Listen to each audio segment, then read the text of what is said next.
ॐ यथाग्निर्दाहिका शक्ति रामकृष्णे स्थिता हि या सर्वविद्यास्वरूपां तां शारदां प्रणमाम्यहम्।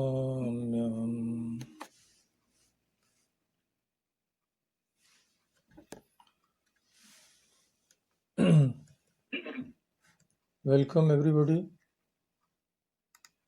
So today, as you have seen, we'll just have a small introduction to the Durga Saptashati or the Chandi, which is the primary scripture of the Shaktas. Shakta means those who worship Shakti are called Shaktas. So the Chandi is a part of the Puranas, we will just see. And the Tantras are also followed by the Shaktas. So of all the extant Tantra literature, the Chandi is the treatise which is most widely read in nearly all the Hindu homes, and especially in Bengal, which is the stronghold of the Shakti cult. So, like the other Hindus give so much importance to the Gita and the Upanishads, similarly the Shaktas or the Shakti worshippers, they give the same importance to the Chandi or the Durga Saptashati. For example, in the ceremonial worship of goddesses like Durga, Kali and Jagadhatri, as you know, Durga Puja is going on now. So the recital of the Chandi is a part and parcel of the rituals which are performed. Like in the disciples of Sri Ramakrishna also we read that Swami Turiyananda, he would recite the Chandi at the time of Durga Puja every year. So it is very important, it is so important for the Shaktas that by them it is considered as the fifth Veda. And as you most probably know, Chandi is a part of the Markandeya Puran and is known by the more popular names of Saptashati, Durga Saptashati. Saptashati means 700 because it contains 700 verses, and it is also known as the Devi Mahatmya, that is glorification of the Divine Mother. Now, it is a part of the Markandeya Purana as said.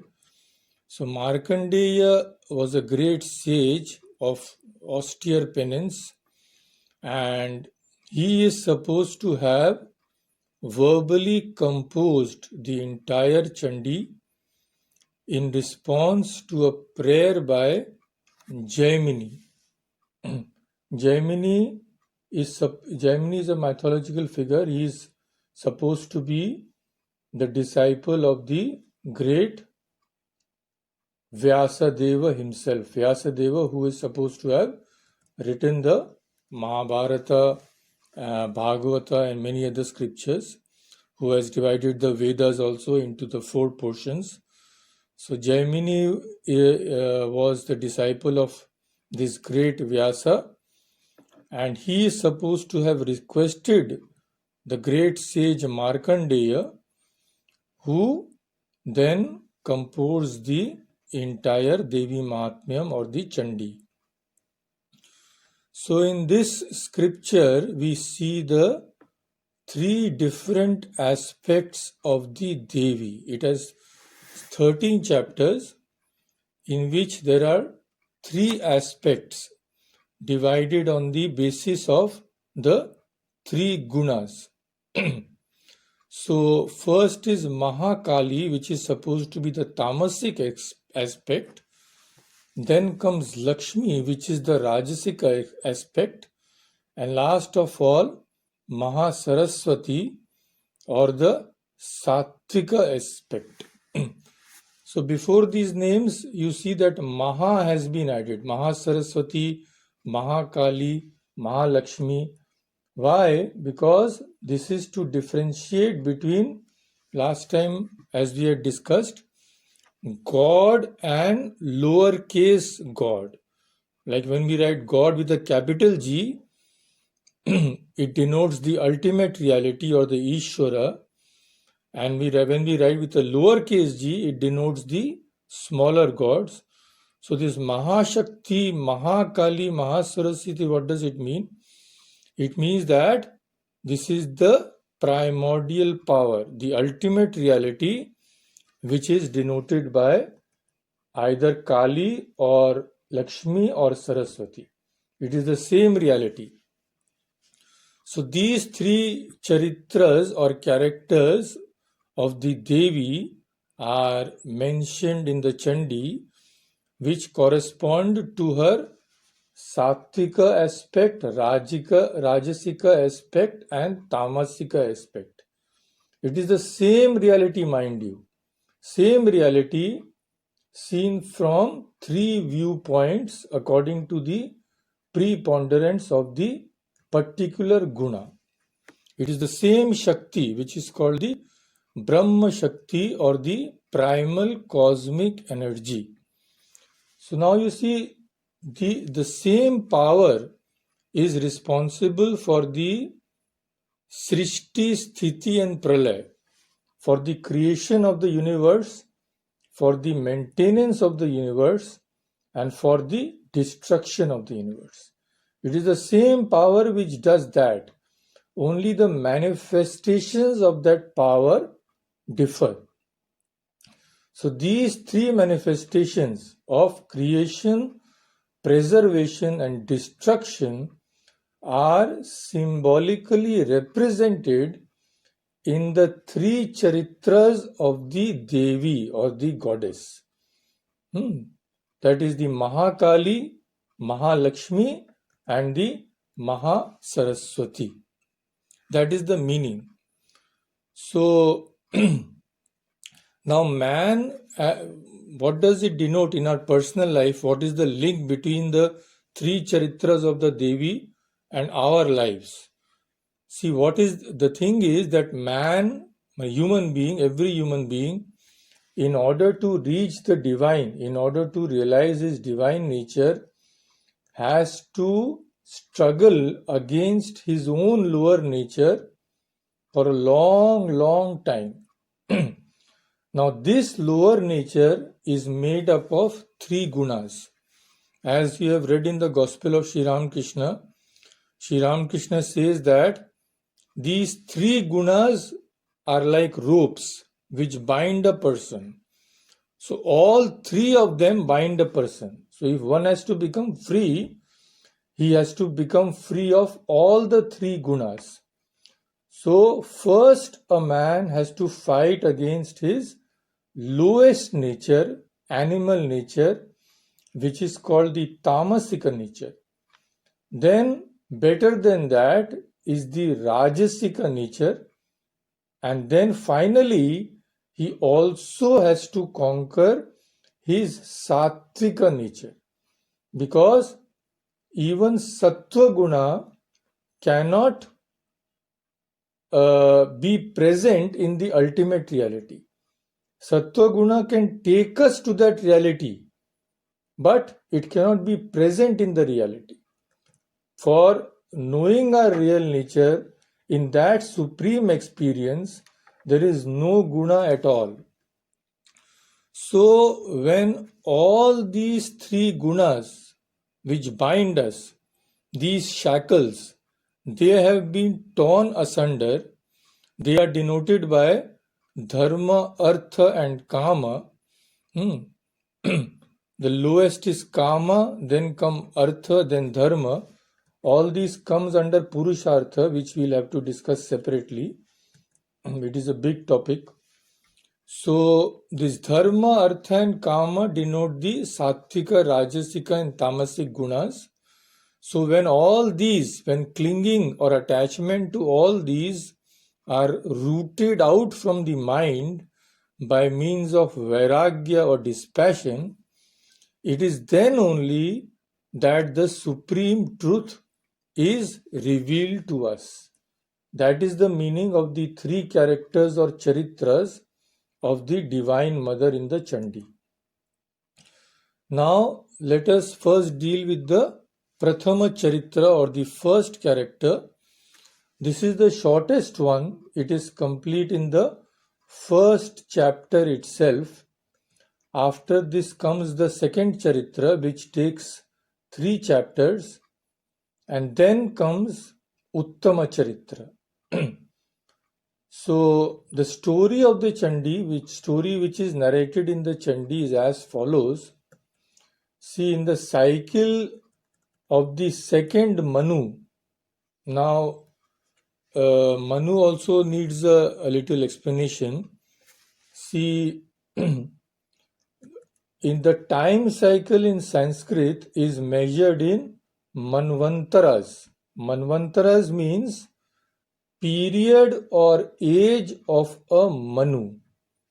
Manu, man, and Antara means period. So Manu plus Antara becomes Manvantara, or the period or age of a Manu. So what is this period of or age of Manu?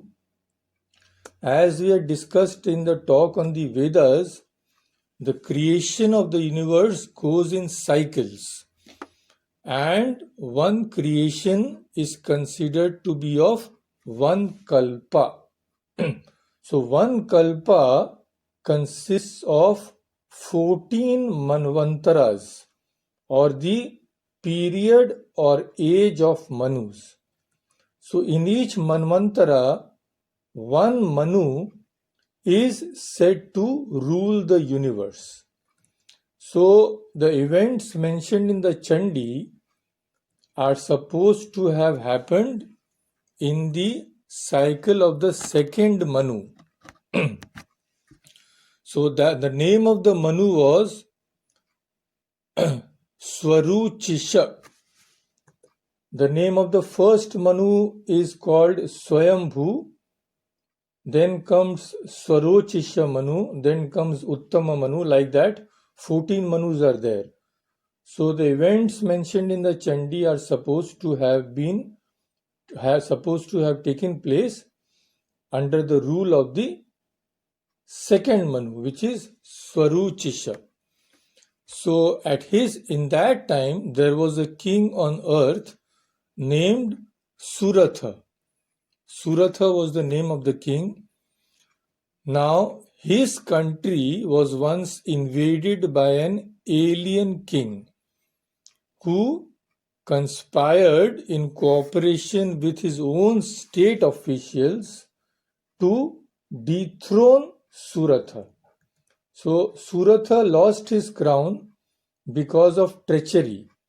His own officials conspired with a foreign power to dethrone him. So naturally, when this kind of an incident happens, a man is completely broken-hearted. So insulted and broken-hearted, Suratha took to a wandering life. He was banished from his kingdom, or he had left his kingdom. So he wandered all around, and during his wanderings he came to the forest hermitage of the sage Medhas. He came to a forest where a sage called Medhas had his ashrama. Now there Suratha met a merchant whose name was Samadhi. Now Samadhi also had the same fate had befallen Samadhi also.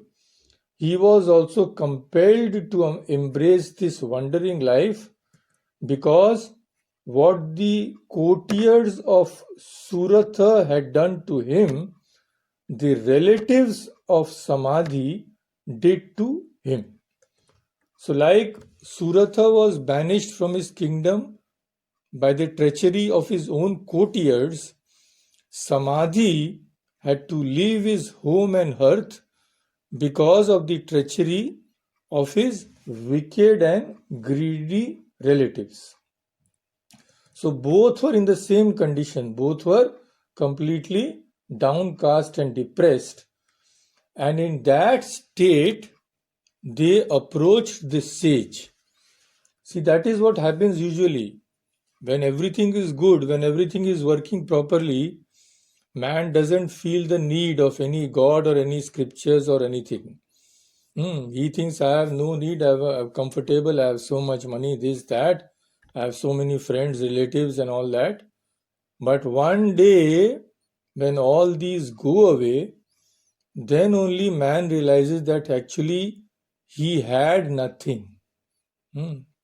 So, this false reliance on worldly things is a part and parcel of our daily lives, unfortunately. One fine day, all that we hold on to the world may go away suddenly. Only then we realize that actually we had nothing. All our possessions, all our relatives, all our friends, all our name and fame and wealth actually never belonged to us. So, in times of distress only, man yearns to find a reality which is safe, secure, and really which can be called his own. This we find everywhere. In Sri Ramakrishna's life also we see Swami Advaitananda, who was called Budo Gopalda. His wife had passed away when he was, at that time, Advaitanandaji was not very old. So he received a terrible shock, and that shock brought him to Sri Ramakrishna. So this is what happens in the case of the majority of the people. So Suratha and Samadhi tasted the bitter fruits of the world, and both of them now approached the sage Medhas. They came to his ashrama, they made pranams, they paid their request, they paid their homage to him and requested him to explain why, in spite of having suffered so much from the world, why they could not get rid of their attachment to the world still. So Suratha and Samadhi had both been treated so badly by the persons they had trusted. But unfortunately, both of them found that in spite of all this suffering, they could not renounce the world and search sincerely for God. Still, the attachment for the world persisted in their minds. Now, they wanted to get rid of this attachment. So, they approached Medhas, the sage Medhas, and asked him that why their minds are still attached to their previous associates, subjects, or relatives who had betrayed them and actually ruined them. So, this is the power of attachment, you see. Even when we suffer so much, we cannot get rid of it by any means. So, a holy man, a sage, only when he helps us in those times, when he shows us the way, can we renounce that attachment and genuinely search for God. So when Medhas was requested thus by Samadhi and Suratha, he showed them the way. He expounded to them the doctrine of man's ignorance and also told them how to get rid of it. So, in the course of his explanations, he said that Mahamaya, the mother of all illusions, sometimes forcibly he drags the hearts of even the wise persons and deludes them by this great enchantress, the world. So actually it is she, Mahamaya or the Divine Mother, she is the creator of all this universe, of the sentient and insentient nature, and when she is propitiated by genuine devotion, when she is prayed to, then she clears the path for our liberation. Sri Ramakrishna has also said in Gospel that if we want to be liberated, we have to pray to the Divine Mother. Nothing can be done until she clears the way.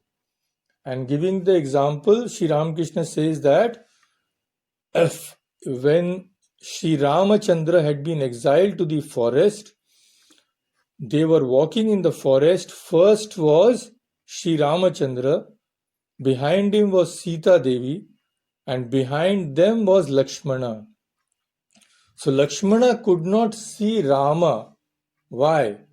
Because Sita or Mahamaya was standing in the middle. So this great philosophical truth you see how Sri Ramakrishna explains in the most simple words. So in order to actually understand and appreciate the gospel also, if we read our scriptures, then we will understand the wonderful way in which Sri Ramakrishna has explained these very subtle principles, philosophical principles. So till Sita moves away, Lakshmana cannot have the vision of Rama. So till Mahamaya clears the way, an ordinary person cannot have the vision of the ultimate reality or the Divine Mother. So hearing this, these two, Suratha and Samadhi, humbly said to the sage, they humbly requested, please tell us what is the nature of the Divine Mother, who she is, and what her form and nature are. Now begins the Chandi proper. So when Medas was entreated thus, he told them about the Divine Mother. The Divine Mother is eternal, without birth and death. The whole cosmos is her body. She pervades everything. Yet, even though she pervades everything, yet she incarnates herself from time to time in various forms to establish dharma and to help the noble people, the good people, conquer the evil powers. So now the story of the Chandi begins now. So first we see the tamasic aspect of the Divine Mother, which is covered in only one chapter. So the story is thus that the end of the cyclic day, when the whole creation goes back to the source. As we have discussed here during the talk on the Vedas, creation is in cycles. There is no destruction, mind you. Nothing is ever destroyed. Creation is just manifested, then it again goes into the seed form. Then at the beginning of another cycle, it is again manifested, then it again goes back to the seed form. So what happened was, at the end of the cyclic day, when the creation was involved into the causal ocean, involution and evolution, that is the thing. So at the end of the cycle, the creation is involved, then the beginning, it again evolves. So at the time of the involution, two demons called Madhu and Kaitabha, they were born from the ear of the Vishnu. The dirt in the ear of the Vishnu, it is said that from these two were born this Madhu and Kaitabha.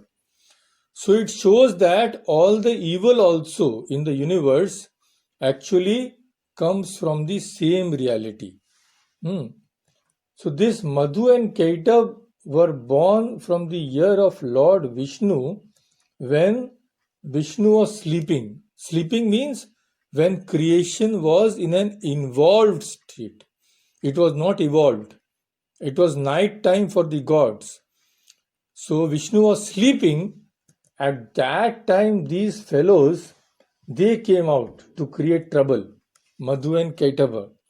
And as you know that Brahma is seated on the lotus of the lotus which comes from Vishnu's navel. So these fellows, when Vishnu was sleeping, they came out and tried to kill Brahma. Brahma who creates the whole universe. Now Vishnu was in Yoga Nidra, that is called the cosmic sleep.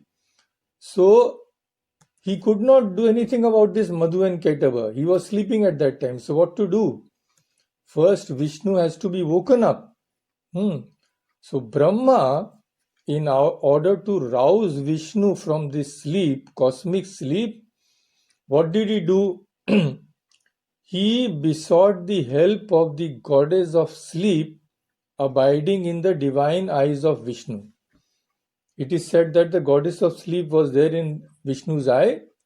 So now she had put him to sleep.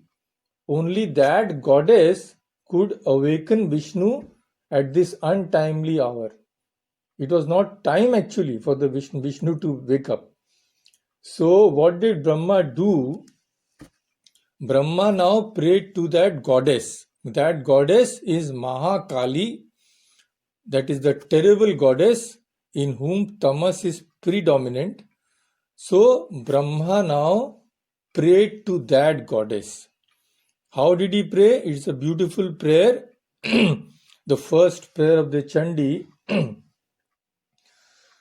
Tvam swaha tvam swadha tvam hi vashatkara swaratmika sudha tvam akshare nitye tridha matratmika sthita ardhamatra sthita nitya yanucharya visheshata tvameva sa tvam savitri tvam deva janani para. So it's a very long prayer, so naturally I won't recite the whole of it. So this is the first two verses of the prayer, which mean, O Mother, thou art in all the mantras that are pronounced in the adoration of gods and ancestors. So thou art all those mantras, thou art those Vedic mantras, and thou also art the giver of bliss and the mistress of awakened dream and sleep states. Okay. And you are also the primal mother, the creator, the preserver, and the destroyer. You are also the beguiling Maya, the power of the gods and goddesses, the sublime and the beautiful, the source of all scriptures, intellect and memory, and the life of all the animals. So this is just the meaning of the first few verses. Now when the goddess was prayed to thus, that dreadful Mahakali, she aroused Vishnu. Aroused Vishnu from his sleep, and Vishnu then killed those two demons, this Madhu and Kaitava. So this is very concisely, this is the first chapter. Here the first chapter ends. So actually these two demons were killed by Lord Vishnu when he had been aroused from his sleep by the Divine Mother who resided in his eyes as Yoga Nidra. But the next two, this Mahishasura and the Shumba and Nushumba, they will be killed by the Divine Mother herself. So next the Rishi passed on to the second Charitra of the Devi. Second Charitra is the Rajasic Charitra, in which Rajas predominates. So here is the entry of the buffalo-faced demon king called Mahishasura.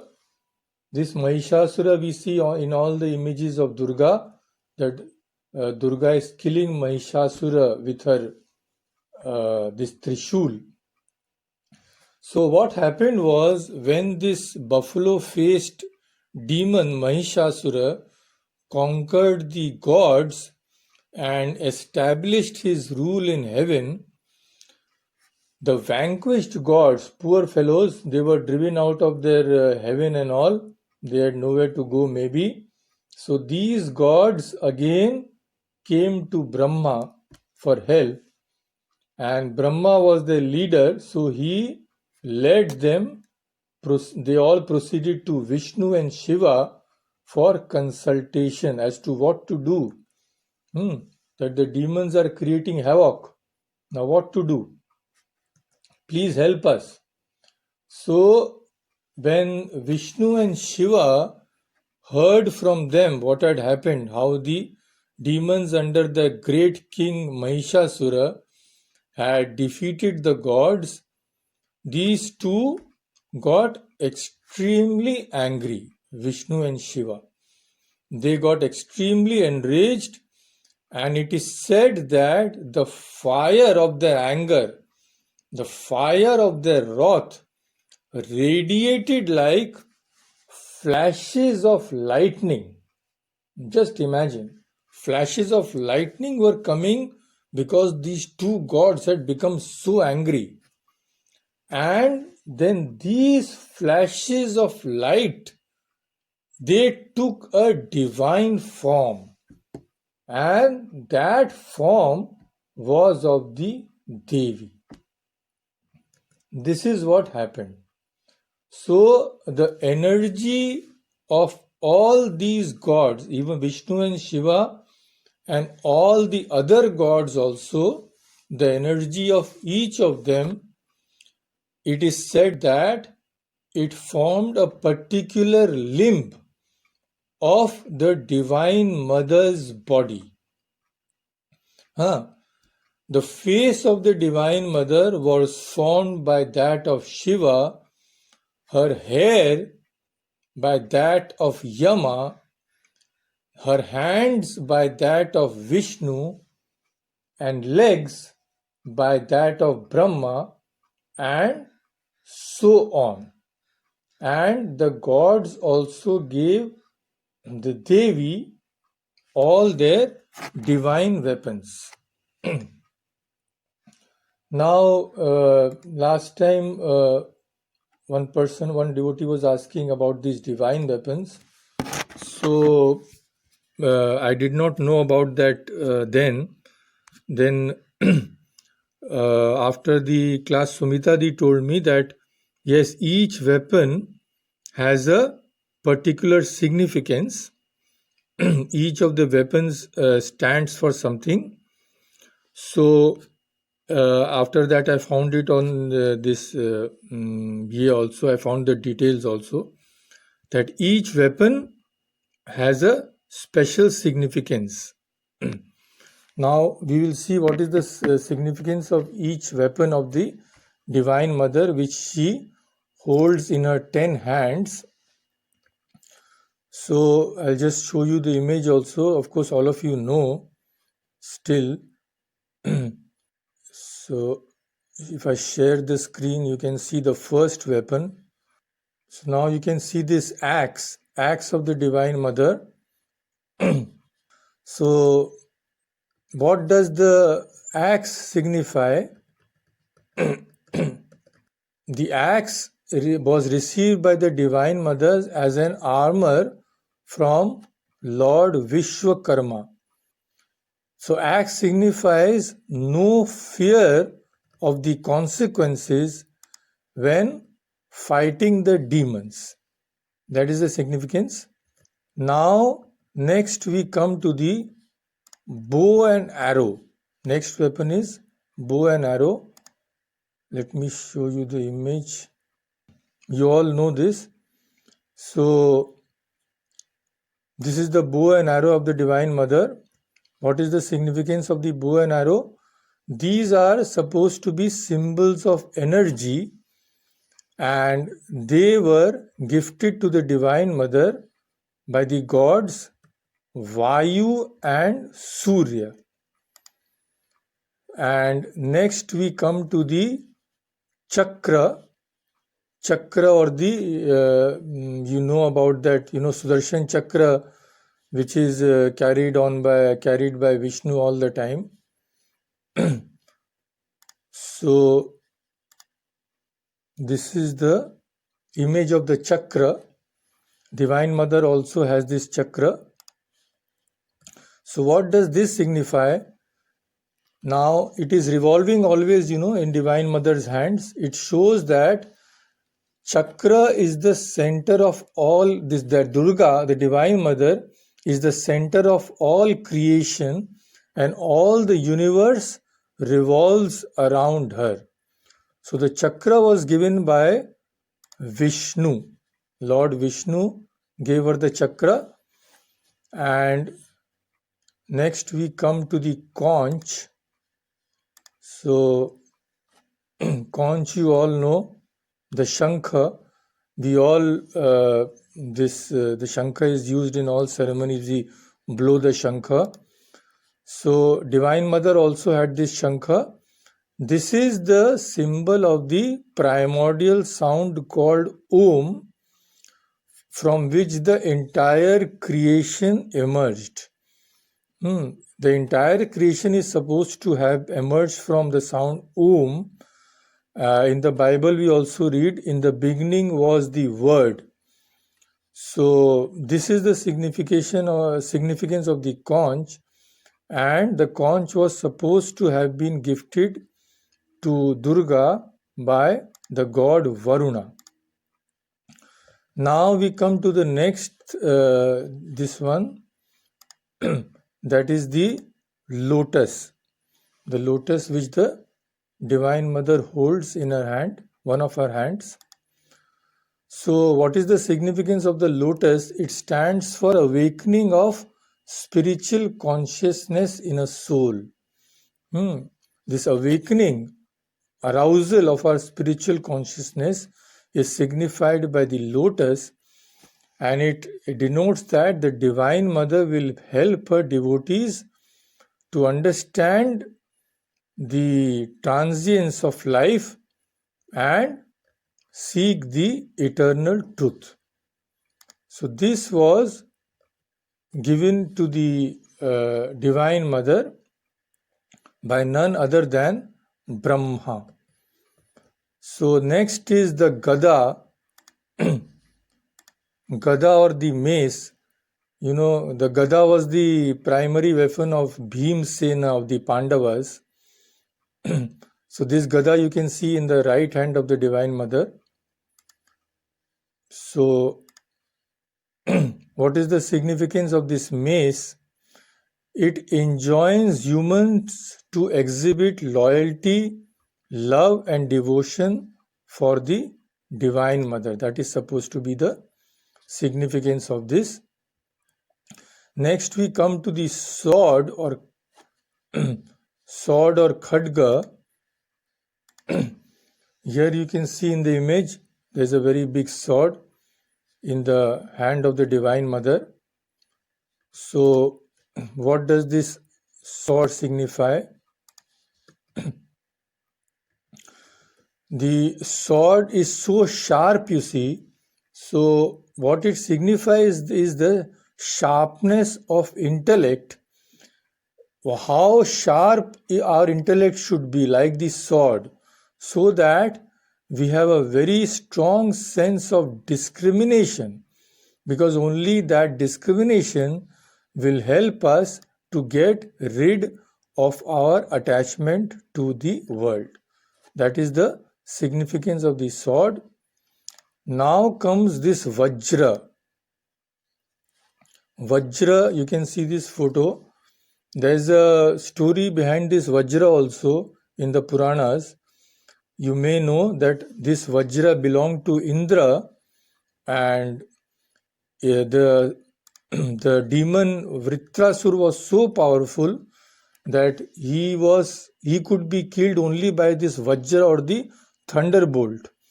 So this Vajra was made from the bones of the great sage Dadhichi. That is another very interesting story. So what is the significance of this Vajra or thunderbolt? This weapon symbolizes firmness of the spirit. We have to be firm in our sadhana. So praying to Mother Durga will help us solve all the problems we encounter in life, but our sadhana should be firm. That firm determination should be there. That is the significance of the Vajra. Next comes the snake. Snake we all know, so there is no necessity of giving the photo of that. Now, snake indicates the upward movement from the lower state of consciousness to the higher state of consciousness.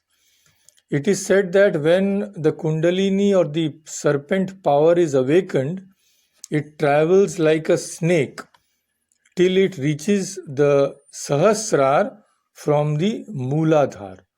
So this snake indicates the upward movement of this consciousness. Now next comes Trishul. So Trishul we all know.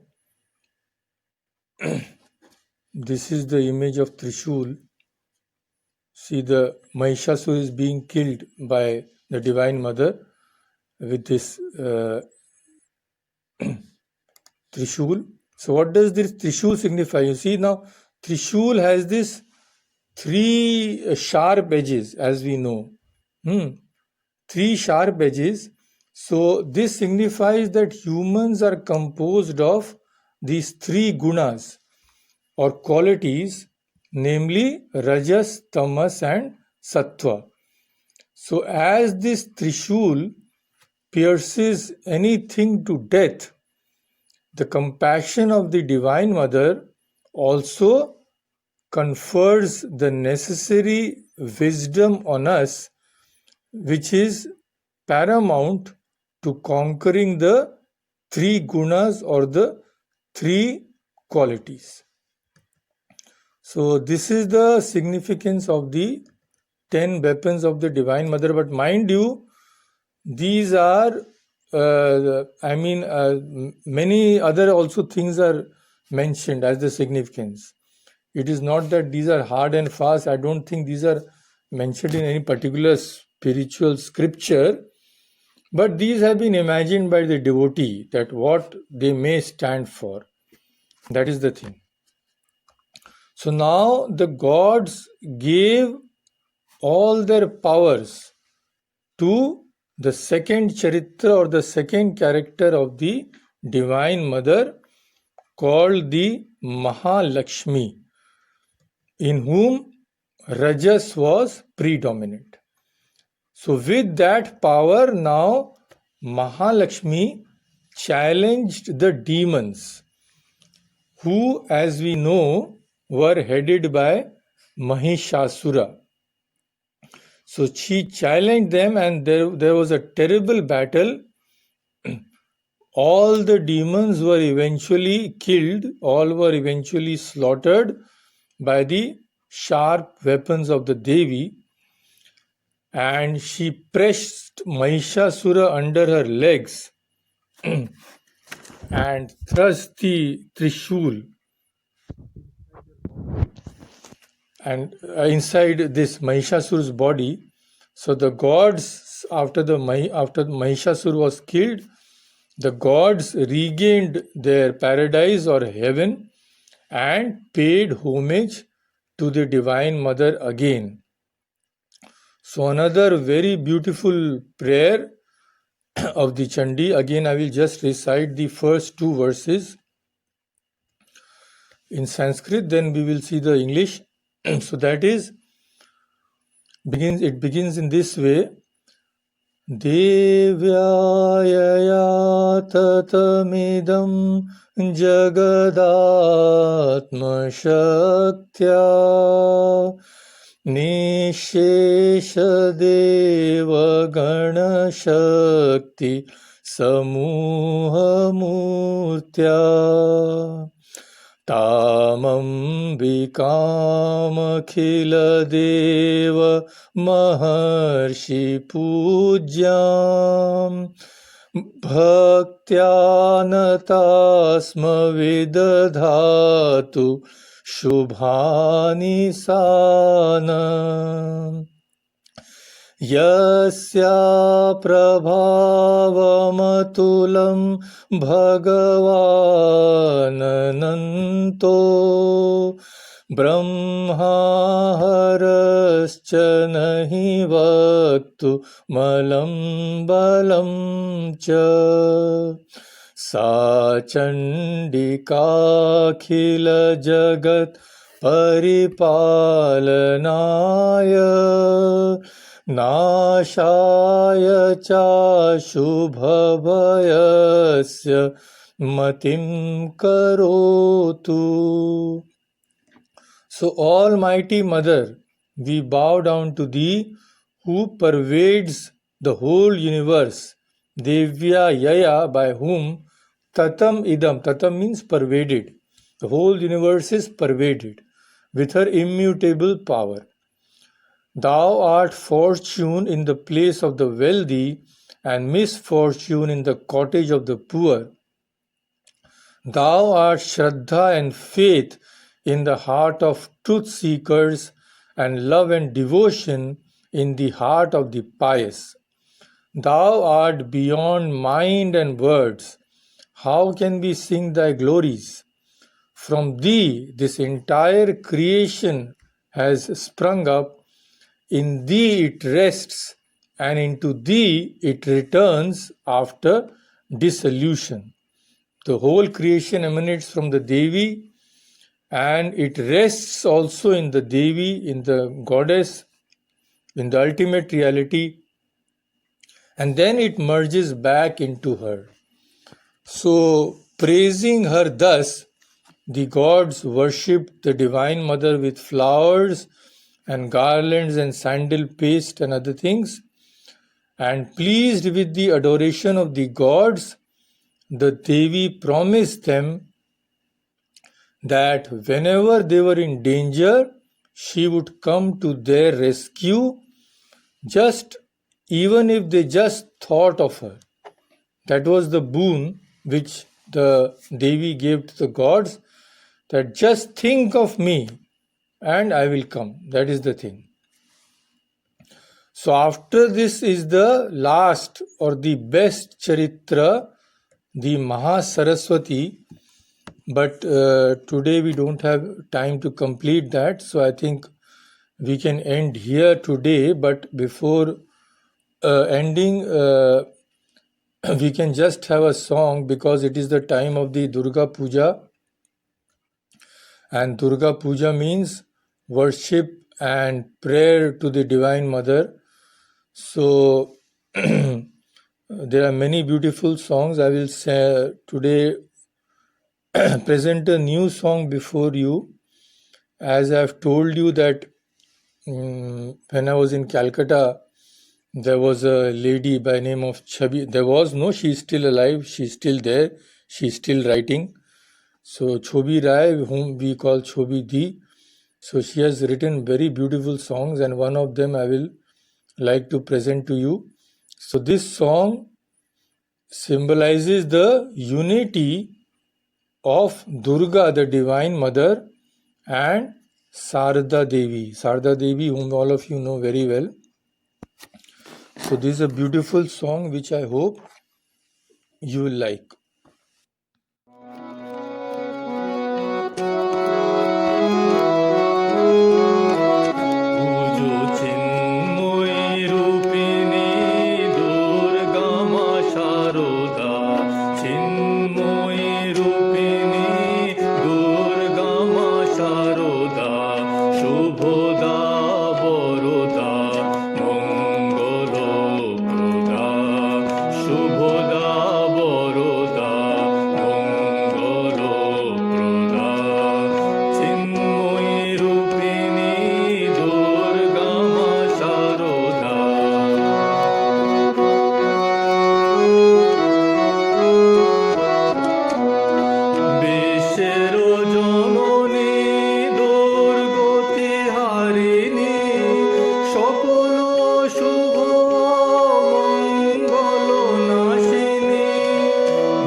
So this was the song. I hope you like that.